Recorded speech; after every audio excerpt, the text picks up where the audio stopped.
Nah ini dia. Memerangi golongan Wahabi ini pahalanya paling besar di akhir zaman. Waduh. Jadi wajib memerangi Wahabi. Wajib. Jadi memerangi Wahabi ini pahalanya paling besar di akhir zaman. Jangan ragu-ragu. Ketika Kiai Haji Idrus Ramli menyatakan hal demikian tentang Wahabi, itu juga diberikan bantahan oleh Kiai Haji Zahro mengenai hal tersebut. Sampai sekarang ini pun ada yang mencaci maki Wahabi, menganggap sesat Wahabi, menganggap Wahabi bukan ahlus sunnah. Sebagai muslim saya sangat keberatan. Saya bukan Wahabi, jelas bukan Wahabi, tapi tidak rela kalau saudara kita dicaci maki. Benci ya benci, tapi jangan ekspresif dan jangan keterlaluan. Penjenengan nanti akan malu di depan Allah SWT. Dan ini bagaimana cara kita menyikapinya?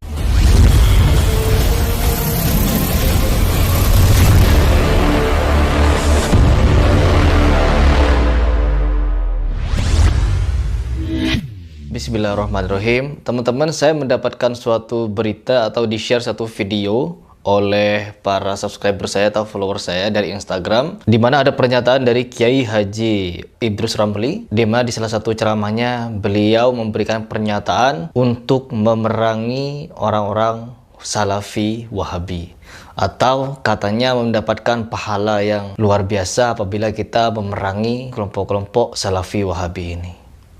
Tentunya di sini saya sebagai seorang muslim yang ikut ajaran Kiai Haji Hashim Asy'ari sangat terkejut, di mana kita kenal bersama bahwa beliau Kiai Haji Idrus Ramli ini memiliki sepak terjang yang luar biasa di dalam menegakkan aswaja. Namun saya sangat kaget ketika menonton video ini. Baik, saya akan memberikan tanggapan setelah saya menonton seperti apa video tersebut. Nah ini dia. Memerangi golongan Wahabi ini pahalanya paling besar di akhir zaman. Masya Allah. Orang yang diperangi Wahabi itu orang paling baik, yang memerangi Wahabi juga orang paling baik. Waduh. Jadi wajib memerangi Wahabi, karena ajaran Wahabi ini ajaran mungkar, Subhanallah. ajaran teruk, ajaran buruk, ajaran jelek, wajib diperangi. Ini bukan perlu saudara, ini wajib hukumnya. Karena orang itu kalau cuma Islam tuh tak cukup. Yang penting Islam, gak ada macam itu. Setelah berislam, karena Islam ini bermacam-macam. Ada Islam yang baik, ada Islam yang tak baik. Artinya jahat. Kita ini wajib mengikuti Islam yang baik, dan tak bagi kita ini tak boleh mengikuti Islam yang tak baik. Wahabi itu Islam yang tak baik. Kita wajib mengikuti Islam Ahlus Sunnah wal Jamaah. Iya. Wajib. Jadi memerangi Wahabi ini pahalanya paling besar di akhir zaman. Iya. Karena mereka ini ajaran Memerangi. penipu. Jadi wajib. Jangan ragu-ragu. Jadi wajib katanya ya teman-teman, memerangi Wahabi itu wajib. Ya Allah.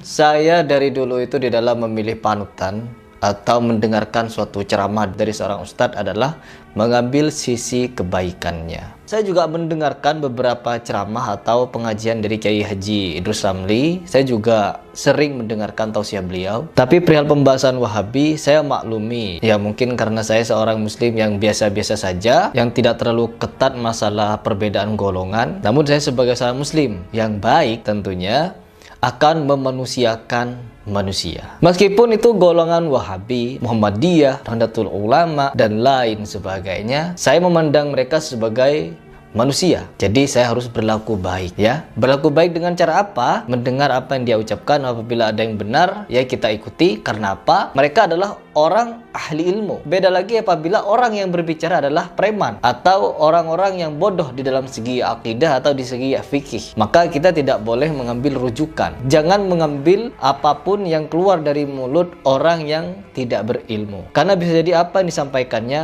hanya melalui akal dan juga melalui hawa nafsunya. Karena apa? Landasan manusia itu berbicara haruslah Al-Quran dan Al-Hadis. Di mana-mana ketika saya menonton video ceramahnya Ustadz Khalid Basalamah, Ustadz Syafiq Riza Basalamah, saya mendengarnya adem sekali, menyenangkan, mengajak kebaikan, mengajak ketakwaan, mengajak mengenal Allah, mengenal risalah Rasulullah dan para sahabat. Masya Allah, saya banyak sekali mendengar ceramah-ceramah dari Ustadz-Ustadz Salafi Wahabi. Bahkan di Arab Saudi adalah negara yang mayoritas Wahabi, Salafi. Masya Allah. Jadi kita sebagai seorang muslim tidak boleh sebenarnya menggolong-golongkan, apalagi menganggap sesama muslim yang beriman kepada Allah dan juga Rasulullah dan tidak ada Tuhan selain Allah. Mereka masih satu iman meskipun tidak satu pendapat. Apa pendapat itu?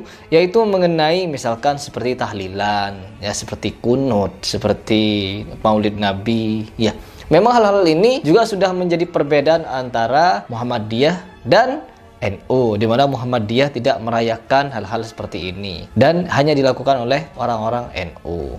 Nah, kita sebagai seorang muslim tentunya juga tahu bahwa orang-orang Salafi Wahabi ingin menyampaikan kepada kita semua bahwa Rasulullah, para sahabat, tabi'in, sampai para imam-imam mazhab juga tidak melaksanakan atau melakukan hal-hal seperti ya tahlilan atau seperti Maulid Nabi dan lain sebagainya. Tidak. Mereka hanya mengajak kita untuk tidak mengerjakan apa yang tidak dikerjakan oleh Rasulullah. Itu sebenarnya baik. Ya mungkin cuma penyampaiannya yang kurang berkenan. Karena apa? Maulid Nabi, tahlilan atau dan lain sebagainya itu ada sejarahnya. Dan di dalam NU itu tidak dikategorikan sebagai ibadah. Hanya di mana kita melakukan zikiran-zikiran, membaca Al-Quran, membaca sholawat, tausiyah, dan lain sebagainya ketika merayakan hal-hal tersebut. Kalau kita menganggapnya sebagai ibadah itu tidak. Dan mungkin cara dakwahnya orang-orang Salafi ini belum tentu masuk ke dalam orang-orang NU. Karena apa? Terlalu to the point, mengatakan itu bid'ah, mengatakan itu sesat, dan lain sebagainya. Mungkin. Dan ini juga bukan diperangi sebenarnya. Ya, bukan diperangi. Tetapi wajib di dalam saling menasihati dalam kebenaran dan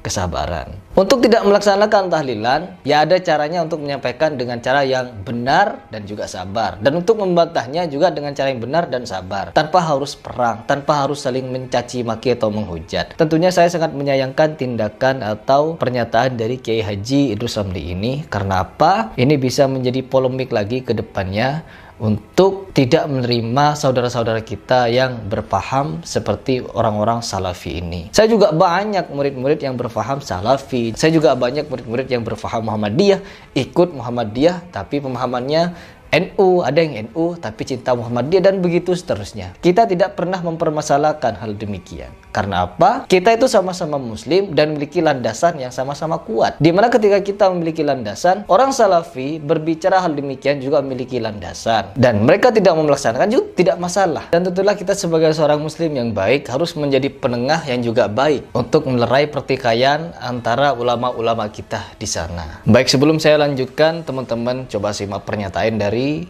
Kiai Haji Ahmad Zahro.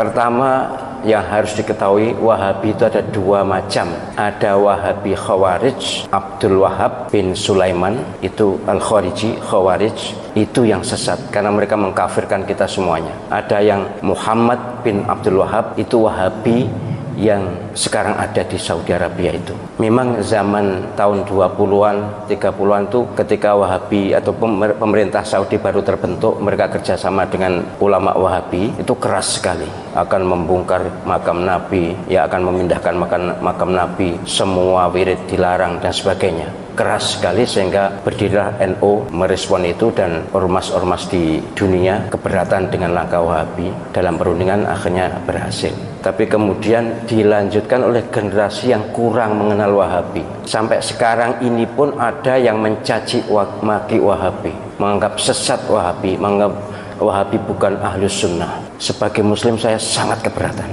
Saya bukan Wahabi, jelas bukan Wahabi, tapi tidak rela kalau saudara kita dicaci maki. Saudara kita Wahabi yang ada di Saudi Arabia dan sekitarnya itu adalah Wahabi yang ahlus sunnah. Kalau tidak sama dengan kita, tidak usah jauh-jauh. Bukan Wahabi, NU dengan Muhammadiyah pun banyak perbedaan. Tapi kan tidak boleh mencerca, tidak boleh mencela. Wahabi iblis, Wahabi sesat. Panjenengan pernah haji atau tidak? Pernah umroh atau tidak? Mustahil Allah Subhanahu wa taala rela Masjidil Haram dan Masjid Nabawi diimami oleh iblis. Imam Masjidil Haram, Imam Masjid Nabawi, salah satu guru Al-Quran saya adalah dari Masjid Nabawi. Itu adalah orang-orang soleh, orang-orang baik. Wahabi mereka, pasti Wahabi mazhab akidahnya, tapi mazhab fikihnya Hambali. Jadi kalau mengatakan sesat, bahkan ada yang Wahabi itu ciptaan Yahudi. Benci ya benci, tapi jangan ekspresif dan jangan keterlaluan. Penjenengan nanti akan malu di depan Allah SWT. Mustahil, sekali lagi, Masjidil Haram diimami oleh orang yang sesat. Mustahil Allah SWT ridho Masjid Nabawi, imam masjidnya adalah orang-orang sesat. Saya tuh bahkan, karena saya akrab juga dengan Syekh Abdurrahman As-Sudais, Syekh Soal Surem, akrab saya dengan mereka. Mereka tuh bahkan dalam persepsi saya orang yang paling awal masuk surga di antara orang yang hidup sekarang ini. Bersih lahir batin. Bahwa amaliyahnya kita tidak setuju, ya banyak. Kalau tidak setuju banyak. Mereka tidak wirid bersama-sama sudah sholat itu juga, ya mereka pahamnya seperti itu. Sholat subuh tidak kunut, ya seperti itu. Lalu kenapa? Ini memang sangat diprovokasikan ini. Kayaknya dikompori oleh Syiah. Syiah memang musuh bebuyutan Wahabi.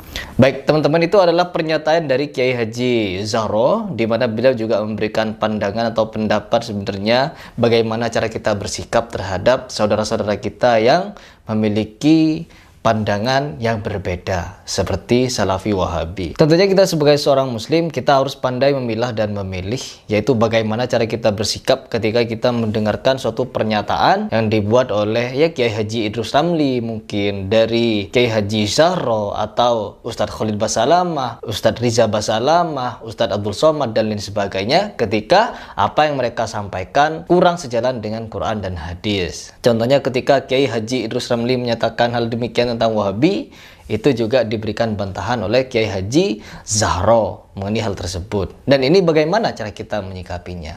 Apakah kita harus mengambil jalan tengah dan tidak menanggapi apa yang menjadi pernyataan mereka berdua? Tentunya kita sebagai seorang muslim yang baik harus pandai. Pandai bagaimana? Pandai menempatkan diri. Tidak semua mungkin ketika pertama kali mereka, orang-orang Salafi, menyampaikan dakwahnya ya dengan cara menyesat-nyesatkan atau menyalah-nyalahkan, itu kurang benar. Namun itu juga tidak dapat disalahkan karena mereka berbicara dengan sesuai apa yang ada di dalil. Dan ini karena mungkin saudara-saudara kita dari Salafi masih baru, ya kita harus memberikan perkenalan. Dan alhamdulillah, contohnya seperti Ustadz Khalid Basalamah, ketika dia mulai berbaur dengan orang-orang NU, berbaur dengan Jamaah Tabligh dan lain sebagainya, alhamdulillah mereka sudah memiliki pemahaman untuk tidak saling menyalahkan lagi. Karena memang ada istilah tak kenal maka tak sayang. Kemarin juga saya dibuat terharu ketika menonton suatu video, yaitu Ustadz Khalid bergandengan tangan, saling merangkul dengan orang-orang Jamaah Tabligh. Masya Allah, seperti ini. Ulama-ulama atau ustadz-ustadz yang mungkin sebelumnya ada perbedaan pendapat, mereka bisa saling merangkul. Begitulah seharusnya. Dan inilah yang harus dilakukan, ya.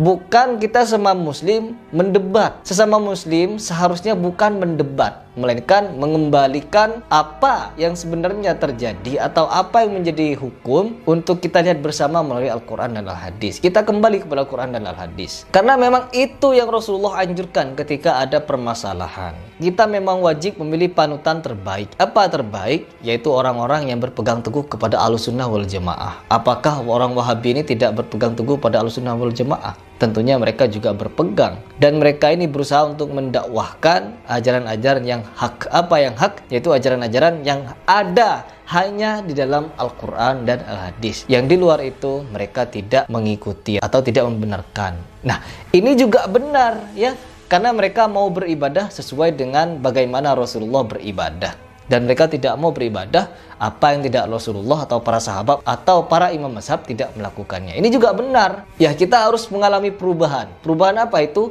Yaitu perubahan di dalam menyikapi suatu perbedaan.